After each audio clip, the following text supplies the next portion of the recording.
Hi friends, welcome to part 35 of the Revelation Prophecy. I'm Jack. I'd like to call this one the beast from the bottomless pit. Let's begin. The book of Revelation, chapter 17, verse 7. And the angel said unto me, Wherefore didst thou marvel? I will tell thee the mystery of the woman, and of the beast that carrieth her, which hath the 7 heads and 10 horns. The revelation, revealing. John had just seen a woman called the great horse sitting on a beast with 7 heads and 10 horns. He saw her drunk with the blood of the saints and martyrs. He marveled.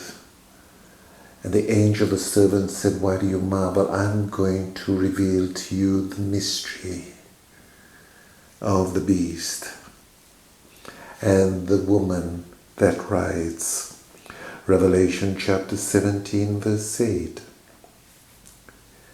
The beast that thou sawest was and is not. It was historical, then it was non-existent, and shall ascend out of the bottomless pit. Future, yet to come, ascend out of the bottomless pit, and go into partition, into destruction. And they that dwell on the earth shall wonder, whose names were not written in the book of life from the foundation of the world, when they behold the beast that was and is not, and yet is. The beast shown to ascend from the bottomless pit. The bottomless pit is opened in the sounding of the 5th trumpet. Revelation chapter 9, verse 1. And the 5th angel sounded, and I saw a star fall from heaven unto the earth, and to him was given the key of the bottomless pit. Verse 2, And he opened the bottomless pit, and there arose a smoke out of the pit, as the smoke of a great furnace, and the sun and the air were darkened by reason of the smoke of the pit. Then in verse 3, And there came out of the smoke locusts upon the earth, and unto them were given power, as the scorpions of the earth have power. Here we see an army rising out of the smoke that comes out of the bottomless pit. And the one who has that key, that star that was fallen, the fallen angel, referred to as Abaddon or Apollyon, which means destroyer, is Satan himself. And so in this army we see rising up out of the bottomless pit is the beast that ascended out of the bottomless pit. And she does that in the sounding of the 5th trumpet. Now remember, in the sounding of the 7th trumpet, that's when Jesus comes. So it's getting very close now. Back to chapter 17, verse 9. And here is the mind which hath wisdom. The 7 heads are 7 mountains on which the woman sitteth. So the heads are mountains. What do mountains represent? What do they mean?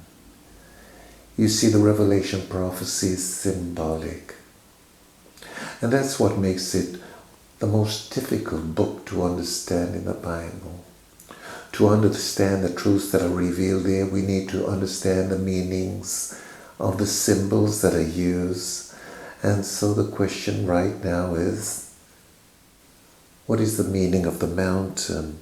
What does the mountain represent on which the woman sitteth? Turn with me to the book of Jeremiah. You see, we can only look for the meaning of the symbols or find the keys within the scriptures itself.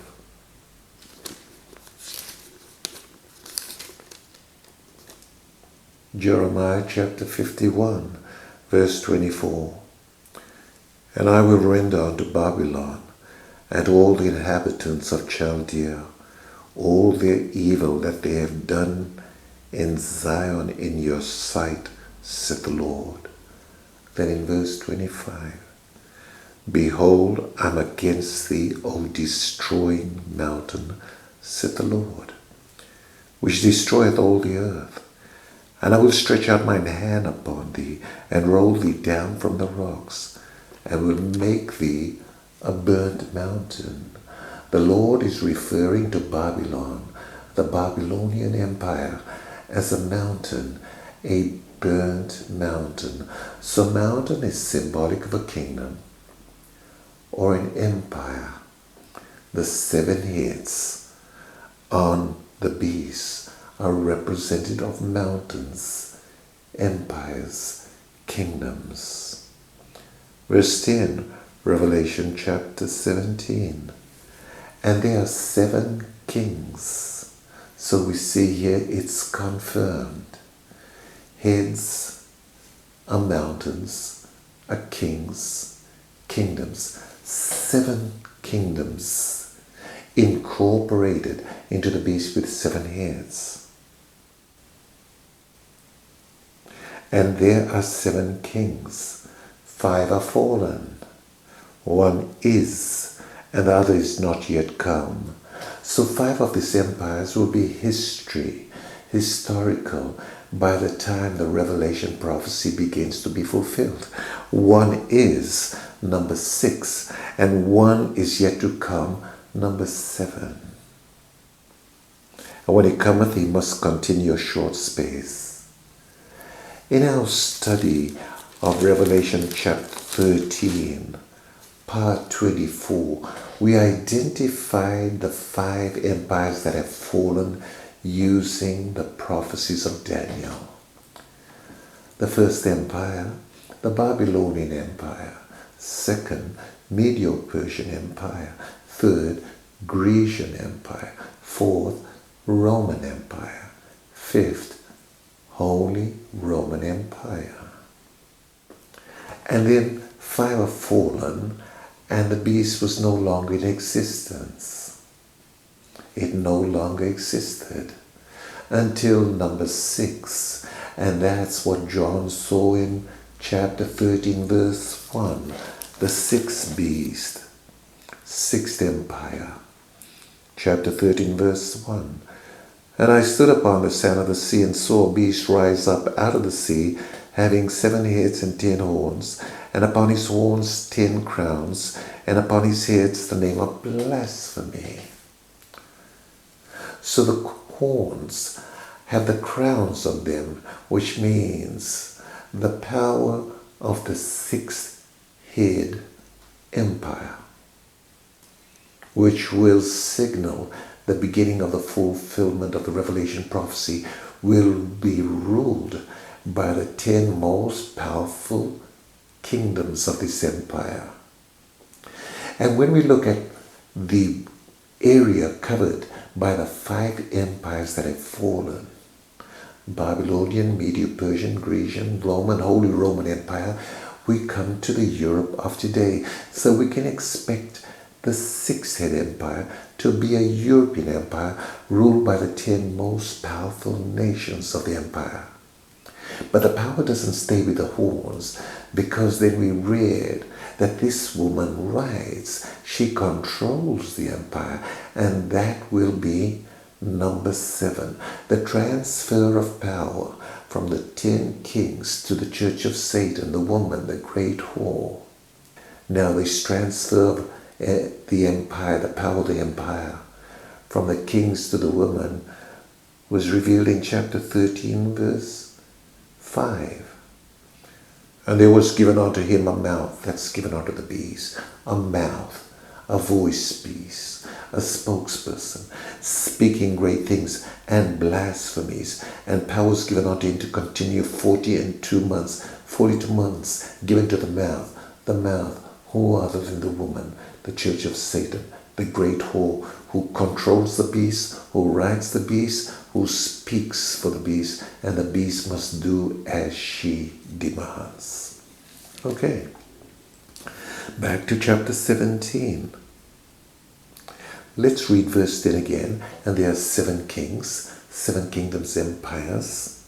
5 are fallen, which we have revealed, identified.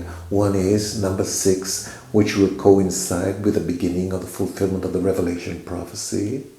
And the other is not yet come, number 7, the transfer of power from the kings to the church of Satan. And when he cometh, he must continue a short space. Only a short time for number 7. Verse 11, Revelation 17. And the beast that was and is not, even he is the 8th, and is of the 7th, and goeth into perdition. So this beast from the bottomless pit,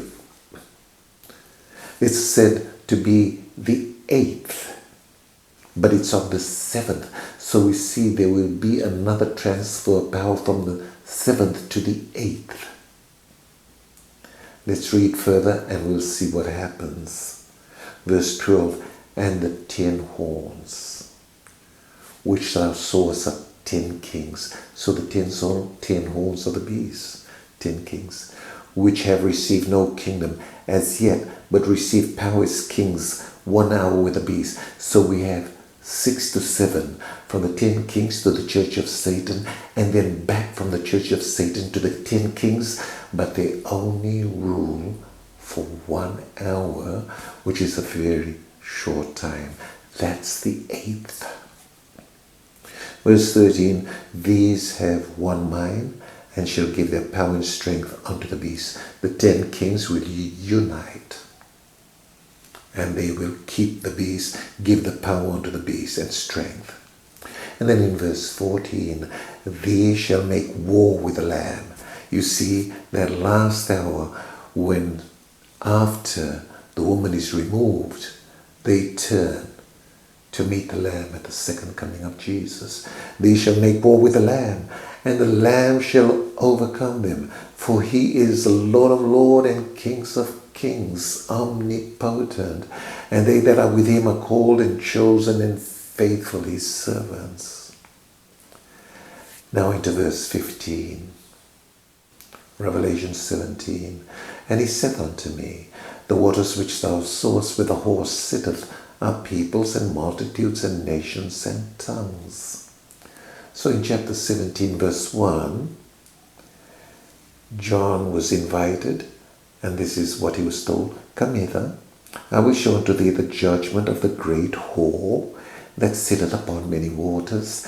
And now the many waters are revealed to be peoples, multitudes, nations, and tongues. And because she was shown to sit upon the beast with 7 heads and 10 horns, these are the peoples, multitudes, nations, and tongues of the European Empire.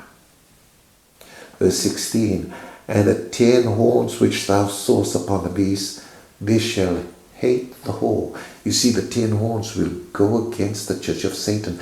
They will put her there. She will reign for 42 months. Then they will take her out. Then they'll only have 1 hour to go to meet Jesus at the second coming, and he will destroy them. For he is King of kings and Lord of lords. And the 10 horns which thou sawest upon the beast, they shall hate the whore, shall make her desolate and naked, shall eat her flesh and burn her with fire. That's the end of the church of Satan. Verse 17, for God hath put in their hearts to fulfill his will. You see, God moves the minds of man like he moves the rivers to turn whatever way he wants to. And even though they will fight against him, the 10 kings, he causes them, he uses them to punish the church of Satan, to judge her and to destroy her. For God hath put it in their hearts to fulfill his will, and to agree and give their kingdom unto the beast, until the words of God shall be fulfilled.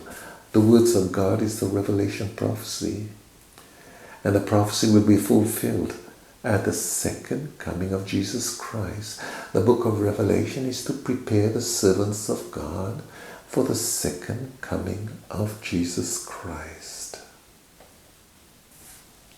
Then in verse 18, in the last verse of our sharing, and the woman which thou sawest is that great city.